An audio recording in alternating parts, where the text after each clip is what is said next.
Welcome back to H3 Weapon Deep Dive. We're starting it off right. We're starting the carbine category off with the AKS-74U. Technically, this is a 74UN because it's got this dovetail scope mount on there for nighttime scopes originally. But you can put whatever dovetail scope you want on there because it's H3. You do what you want to do. We've also got the 74 or AKS-74U Tactical. Doesn't have its own designation, but it has a cool foregrip here with rails on it. Got Picatinny rails on an AK. Let's see what else we got in here. We got four different magazines, different sights. We've got a foregrip on this one. We got all kinds of stuff to look at. Let's check them out. Let's take a look at our magazine selection. In the spawner, we've got a small 10-round. I think that's called plum color. This is a 20-round. These are both in the AKS-74U spawner. Also this 30-round. That's also in the spawner. And the 95-round drum, just shy of 100. Oof, that's a big boy. Goes in there. And there are other 30-round magazines. This funky... looks like Bakelite. I guess it's supposed to be Bakelite. It doesn't look like Bakelite. Well, I don't know. There it goes. This is in the AK-74 spawner. And the Waffle Mag is in the AK-12 spawner. If you're looking for it, that's where they are. So you got a wide variety to choose from. These are all, of course, in 545 by 39 millimeter. Let's check out our controls. These are standard AK controls if you're familiar with them. Let's start with our folding stock though. You can grab it here by the butt pad area and slide it open. Now you got your stock. You've got your selector switch on the right side. Starts in the safe position. It will mechanically block the bolt from locking back. So in order to charge it, you've got to select it on left on the trackpad to go to the full automatic or semi-automatic position. Yep, so that's full, that's semi, and back to safe. Now you can pull back and charge it. Of course, it helps if you have a magazine in there. Let's try that. There we go, much better. Now you're ready to go. The bolt handle will reciprocate. And it will not lock open on empty. So when you got to replace the mag, you've got to work that bolt again every time. You cannot press down on the trackpad to eject the magazine. There's no magazine release. You can use another magazine and hit it out like that if you want to, or you can just grab it like a normal person and pull it out. But as you can see, the magazine release lever here is actually a separate physics object, so you can do cool physics with it. Get out. Yeah, you got to give it a whack. Not exactly reliable to do the tactical reload, but you can do it. Let's see what attachments will go on this. Well, we've got a dovetail, so we got some extra attachments over some of the other stuff. Let's start with rails. No Picatinny rails, it's Russian. How about what stuff will go on the barrel? Well, it's already got this flash hider on there. Will anything else go on there? How about this muzzle brakey thing? Ooh, that will go. We'll see later in the recoil test if that actually affects the recoil. How about this PBS4 suppressor? Yeah, now you've got an AKS-74UBN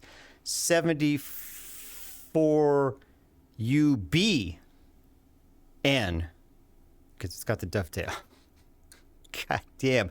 The S is for folding stock and the U is for shortened barrel, right? So if you get an AK-74, which is this in 545 by 39, and then you do the S, that's the short barrel, and the U is the folding stock, and the N is the dovetail, and the B is actually kind of a different gun, but it's set up as with this PBS4 suppressor and subsonic ammo.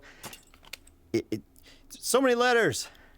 Where was I? Oh yeah, attachments. Anyway, let's see if the rail adapter will go on there. Sure, okay. How about a barrel extension?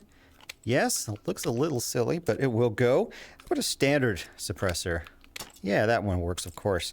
What else do we have? Foregrip? No, no foregrip. No foregrip rails. Stock on the stock? No, of course not. Let's see what the dovetail will look like.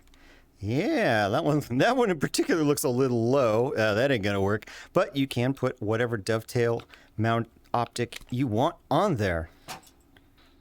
And because you got a dovetail on there, you can use the dovetail to Picatinny adapter and get even more rails on there. So you can actually put a Picatinny rail style red dot on there and maybe a laser on the side. There you go. Let's look at the attachments on the tactical. We've still got the dovetail, so you can put extra rails on there if you want, or a dovetail mounted Cobra sight in this case. We'll check that out in a bit. What else we got? Well, I think the barrel attachments are the same. Yeah, so the barrel attachments are all the same, but you've got some extra rails, so you can put foregrips on it. You can put laser on the side. So you got a top rail, a side rail, a left and right side rail, and a bottom rail. But they are forward of the optic, or forward of the, there we go. We are forward of the regular iron sight. So if you put an optic on there like this, you got to put it way out in front like that. But it works just fine, and it's what it's designed for. Let's also look at that folding stock. Nice, folds flat, no problems. Let's take a look at the iron sights it comes with. They are mounted pretty far forward. Let's see what we got here. All right, well, these are not adjustable, boo, so you're stuck with them like that. Let's see what we get here. Well, we've got a big protective wings, kind of a small front post, but in VR, because it's close to the close to your eyeball, it actually is fairly large. A decent front cutout. The right 4 or 5 on there makes it a little easier to pick up, but not the greatest. But you know what? Not bad at all. Let's see what it looks like with a Cobra sight on there. Dovetail Cobra. Nice, gets well over the front sights. I wish this Cobra didn't have this big lump in the back. It makes the bottom of that optic kind of icky, but it works just fine. Let's see what the tactical looks like. All right, tactical is the same irons, but it doesn't have the red coloring on the 4.5, and they are still not adjustable. So there's that. Actually, that front post is thinner. That front post is harder to pick up than the front post. Yeah, that is a thinner front post. So that's not as good. Let's see what it looks like with that red dot on there. Not too bad. That one's a particularly low red dot, so it doesn't get that far up over the iron sights, but it does work just fine. Let's check out the Cobra. Did I already do the Cobra on this? No, I don't think I did. Yeah, it works. Again, wish I didn't have the lumpy butt on the Cobra, but there it is. So not too bad in terms of sights. Finally, let's do some recoil tests. I'm using the 30-round magazine. We are going to go full auto and see what we get. Let's start crazy style, one-handed. Why not? Here we go. Yeah, not surprising. They are in the ceiling and coming back down. Let's try it two-handed. No stock. Well, that is not bad. I'm surprised. It stayed on the paper for most of the magazine, not all of the magazine. There, it went off the paper around the 25th round, but it stayed on and slowly climbed up. Now, that 365 average is not correct because it doesn't count the misses, which would be 0. So, it's a total of 95 points out of a 30-round magazine. Not too bad. Let's look at that close up just for laughs. Yeah, you know, the first round was really good, and the rest are 6 and above, so not good, but considering we're not even using the stock, that ain't bad. All right, now let's do it properly with the stock and the foregrip. Here we go. Immediately went to the left and stayed there. Good first burst in the 9s, got an 8.57 right off the bat with 5.45 by 39 millimeter in a short barrel. That's pretty good. Let's try it with the muzzle brake on there.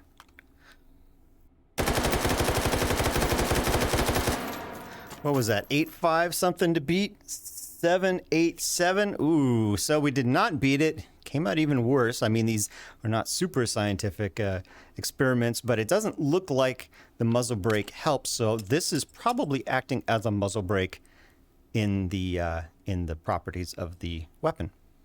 And finally, let's try the suppressor. Okay, stayed more in the center, 8.4, so about as good as without the suppressor. So I think that is functioning as a muzzle brake, and then adding the suppressor effectively takes it away, perhaps. So adding a suppressor or a muzzle brake doesn't actually make this better as far as recoil goes. Let's see what we get with the tactical, see if there's any difference. Note the enlarged charging handle. Here we go.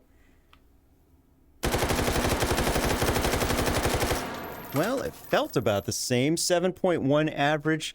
Felt about the same as the regular AKS. Let's try it with the muzzle brake.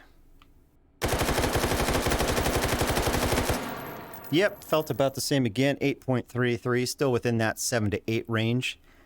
And finally, with the suppressor. Yep, felt about the same, 6.6, a little worse because you're effectively taking the muzzle brake off, I imagine. So you're gonna pay a penalty if you put the suppressor on it in terms of recoil.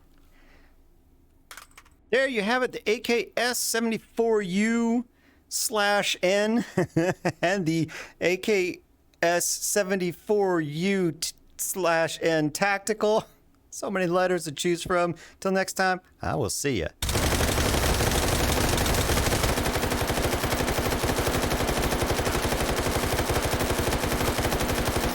Oh, that drum just goes and goes. Get out of here.